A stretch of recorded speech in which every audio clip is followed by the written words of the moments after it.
Good evening. This is The Report with me, John Rees. In tonight's programme, we'll be discussing what appears to be a growing fallout between long-time allies, Israel and the United States. This time, there's tension following US Secretary of State John Kerry's comments questioning the judgment of Israeli Prime Minister Benjamin Netanyahu over his stance on Iran's nuclear programme. We'll also be hearing about the Democratic Republic of Congo launching a long-anticipated strike against Rwandan Hutu rebels. But first, the apparent identity of the Islamic State executioner known as Jihadi John has been revealed, with the details of his life showing him to have been hounded by MI5 in the years leading up to him joining the Islamic State in Syria. Yasmin Khatun has been following the story. I'm back, Obama, and I'm back because of your arrogant foreign policy. Mohammed Emwazi, the name attributed to the Briton who has become known as Jihadi John. Early this morning, the Washington Post published the name after claiming a friend had identified him. Quoted in the news outlet, the close friend is alleged to have said, "I have no doubt that Mohammed is Jihadi John. I'm sure it is him." Those events are not allowed. The article also quotes Asim Qureshi, research director at human rights advocacy group CAGE, but the quote used has been disputed by the organisation. She shows me the video. I said, look, now that you've said it, there's something there that I think is strikingly similar, but how can I say for certain? It's impossible for me to say certainly that these two are the same people, So, the Washington Post unfortunately did misquote or didn't give a full accounting of exactly what my position was on this matter. But the question remains, if Jihadi John is Emwazi, how did the young computer programming graduate from London end up becoming the face of terror? The masked killer has appeared in several videos released by the IS group in which he appears to behead hostages and threaten Western governments with retaliation to attacks on the group. We take this opportunity to warn those governments who have entered this evil alliance with America against the Islamic State to back off and leave our people alone. Information released by CAGE indicates that it was after being detained en route to Tanzania in 2009 that things changed. Emwazi claims that an officer from MI5 accused him of trying to reach Somalia to join Al-Shabaab, after which the representative tried to recruit him. The incident was only the start of what to him felt like imprisonment. In an email to CAGE, Emwazi said, "I feel like a prisoner, only not in a cage in London. A person imprisoned and controlled by security service men." This is the problem that we have here, that we have created here in the UK an environment in which the security agencies can act with impunity, can destroy the lives of young people without any recourse to being able to challenge them in an effective way. We're forced to try and operate within the system while being constantly told you're not actually allowed to be a part of it. You don't have the same rights as everyone else. You have to accept being subjected to an alternative form of justice because we believe that there is a threat from you people generally. This is the message that's being sent. As speculation continues, if the man behind the mask is Mohammed Emwazi, many questions will be asked about the practices of MI5 and the possible consequences of their heavy-handed approach. Yasmin Khatun, The Report. Well, joining me on Skype is Belal Ballali, who's a spokesperson for the human rights advocacy group CAGE, and Ben Harris-Quinney, chair of the conservative think tank, the Bow Group. Welcome to you both, and welcome to the show. Belal, I was chairing that press conference today, and I have to say that there was a sense of kind of dissonance between what was being said as a report of this person's life and the ability of the press in general, not of all the reporters there, but in general, of their ability to kind of compute that we had to come to terms with how this might have happened. Do you think that the message got through today from what you people at CAGE were saying? I think Asim presented the case very well today for those who wanted to hear it. For those that haven't come in with a pre-agenda that's already set for them.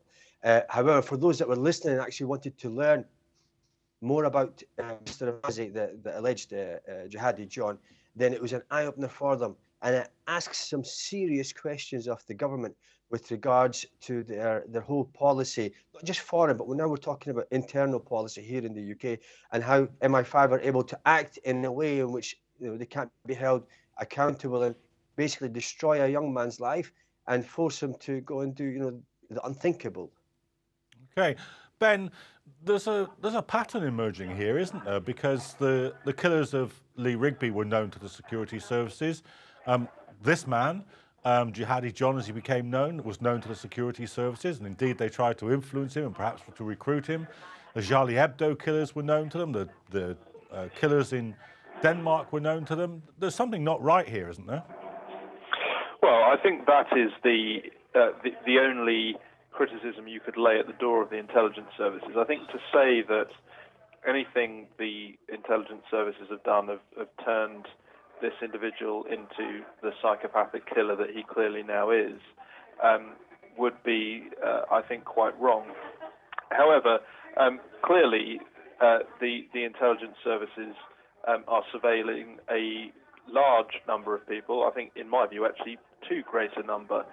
And so it's difficult to draw the line of when that surveillance turns into actually bringing people in or formally arresting people. And clearly there have been failings here as assessing who was a threat and who wasn't. But then again, in the case of the killers of Lee Rigby and in the case of Jihadi John, if he hadn't actually committed a crime in the United Kingdom, then there wouldn't have really been a great deal that the intelligence services could have done.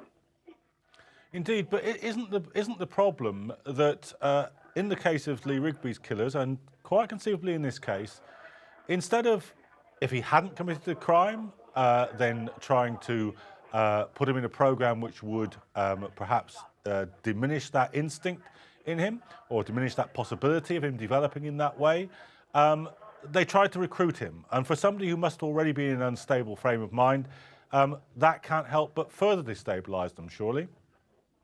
Well, look, I mean, this is a very difficult debate that we're going through at the moment, which essentially, as I think I've made the point on your show before, relates to the balance between security and freedom of speech. And whilst I'm extremely concerned about terrorism, I don't want to see a country where people that the government of the day deem to be a threat are sent to what you seem to be suggesting are some sort of re-education centres to change the way that they think or view the world. I think because the problem is, whilst that may apply to this individual and the killers of Lee Rigby, inevitably what you're going to have is a situation where a lot of people are being sent to re-education centres that might just have views which don't necessarily chime with the government of the day, but do not constitute committing a crime. And I mean, it all sounds rather Orwellian. I think in terms of what the intelligence services did to recruit or to recruit the person, but again, I think it would be wrong to suggest that's what turned him into a psychopathic killer, because clearly this is a dangerous and deranged individual. Otherwise, I think one said to him. Okay, Ben, your line's breaking up. Ben, your line's breaking up slightly there. So let me just come back to you in a moment. But first of all, Belal, wouldn't one rational response... John, can I just pick up on 2 points there, please, if you don't mind? Yeah, but just let me put a question to you first. Wouldn't it be sensible for the government to say, well, instead of closing down Cage's bank accounts and treating them as if they're somehow a problem, that they're precisely the kind of institution which might mitigate against this eventuality? Absolutely, absolutely. I mean, this is something that we've been saying for a long time, and it's when you close down the voices of reason, then you will only allow the irrational voices to rise, and people will find a way to listen to those irrational voices. Now, with regards to what Ben said, there's two issues here. Firstly, he alleged that Mohammed Emwazi had committed a crime in the UK, and that's what brought him to the attention of security services. There is no evidence of that. I mean, if he has evidence of that, then ask him to point us towards that evidence. However, for him to be fair to him, I think he said that it's difficult where there is no evidence of a crime. No, what he said is that with regards to him and Adi Balaji, says where they've committed, that's why I understood him, correct me if I'm wrong, that they've committed crimes that have drawn them to the attention of the security services in the first place. Ben, you're back with us now, I hope. And can I just ask you about where you think the balance of civil liberties has now come to rest? I understand your point that you're concerned about this. Are you concerned about it because you think it has shifted too far in favour of a security state now? Yes, I do, frankly. I mean, my view on this is not what matters. What matters is the British public's view on this, and I think, unfortunately, the British public are completely unaware of the level of surveillance they are all under. There was a very good documentary on Channel 4 last night, in fact, called Citizen 4, and I encourage all of your viewers to watch it. And I think if your viewers do watch it, it's a documentary in which Edward Snowden essentially details the level of surveillance that each citizen in the United States is under to quite shocking degrees. And he actually goes on to say, look, if you think this is bad, it's much worse in the UK. In the UK, the security services have the ability to withhold all the information on everyone's movements, everyone's emails, everyone's social media interaction, everyone's telephone calls, and search back through that information at any time they desire. Whilst we shouldn't ignore the threat of terrorism, I think the threat of the government getting too big, too powerful, and too invasive has actually got to the point where that is a greater threat to the lives and the freedoms of citizens of the United Kingdom than even terrorism is. Belal, I mean, that does indeed form part of this story, doesn't it? Because Mohammed Emwazi attempted to get redress a number of times, to approach the press, to approach the complaints panels, and indeed was sort of manhandled by the police, grabbed by the throat by the police at one point. So these are parts of a process that isn't working properly, that isn't at one with the image that we like to have of the law. I mean, John, it's a lot more serious than not working properly. We would argue that this is a and I'd have to disagree with Ben's earlier comment to say that it's wrong to blame the security services for the likes of Jihadi John. I think that what Mr. Emwazi went through, and the fact that he couldn't find redress through the Police Complaints Commission, by contacting his MP, by contacting the police, the press ombudsman, that through all of this he was unable to find redress, and then he was frustrated by the fact that when he's had enough of everything that's going on, decides, look, I'm going to go back to my birthplace, to Kuwait. He was then stopped by our government from leaving this country, and like he said, he was made a prisoner here in London. And it was frustrating for him. I remember him coming back and I was subjected to a 5-hour Schedule 7 stop where my DNA was taken, fingerprints, and you were made to feel like a criminal. And had I been a lot younger, a lot more naive, I would have, the extremists would have found me easy pickings for them. And this is what the problem is when we're using these heavy-handed tactics against these young men. You're going to frustrate them.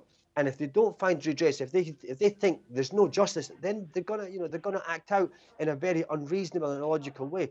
But we have to ask ourselves: is what our government doing? Is it preventing future terrorism, or is it actually contributing towards it? And I think the latter is probably closer to the truth. Ben, I mean, there's force in that point, isn't there? Because we're not trying to justify anything here. We're trying to explain how a young man, computer programmer, degree holder, moves from being a normal student to being somebody that can do something as horrific as that. And if we're trying to find that explanation, surely this treatment has to play a part in that explanation. Well, I suppose on a fundamental level, the fact that this individual has gone on to kill at least 2 British citizens, a number of people from other countries that we know of, means that security services have failed to a degree.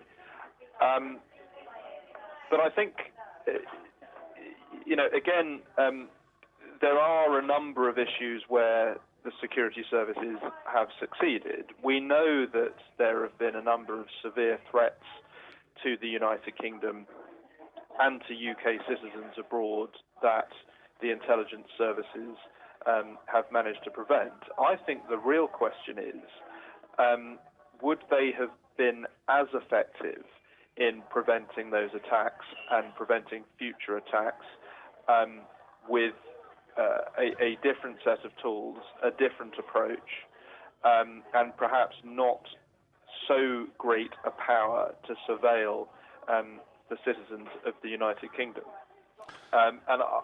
Frankly, the problem is, of course, that whenever anyone tries to have the debate, the intelligence services say, well, we can't possibly take part in this debate, we can't possibly say anything about any of the things that we're doing because it's all secret. But I do think we've reached a point now where we have to seriously look at what the intelligence services are doing, what could be improved, and the extent to which they should be able to surveil the British public. And, you know, the famous question of who is watching the watchers, who are these people actually accountable to? Because from most analysis, it seems that they're not actually accountable to anyone.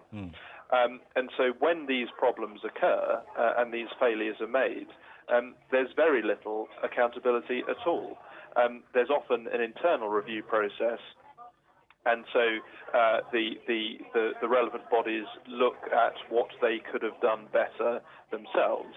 But as I'm sure we can all appreciate, that is not an effective way of investigating or reviewing an organisation's behaviour. It needs to be done by an external body, and there's not enough of that going on. So in terms of, to encapsulate the point, in terms of what we're all talking about here is that failures are being made and things can potentially be improved. A crucial component of that is going to be ensuring that the intelligence services are accountable to an external body and ultimately the citizens of the United Kingdom themselves. So when they do make mistakes, they can truly be held to account. I mean, Belal, that's at least part of a solution, isn't it? There has to be an ability for somebody who's accused of something to know what the evidence is against them. Some of the secrecy just has to go in the name of transparency and justice, doesn't it? Absolutely, and not just part of the way. I think this will go to a large degree in solving the problem.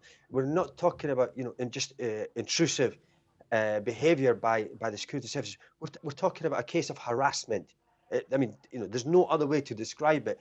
When you're harassed to a level in which that when you approach a lady for marriage and then her family receive a phone call from MI saying, informing them that this young man here is a suspected terrorist and therefore destroying this man's ability to live a normal life. And this is, it's this level of harassment and intrusiveness that has to be held accountable. They cannot just carry on working in the shadows in the way that they have done and creating potential terrorists. OK, thank you both very much for that discussion, but I'm afraid that's all we've got time for in this part of the programme. Stay with us for the second part, where we'll be having a look at the rest of the day's top stories and seeing what you've been saying on Twitter. That's after the break.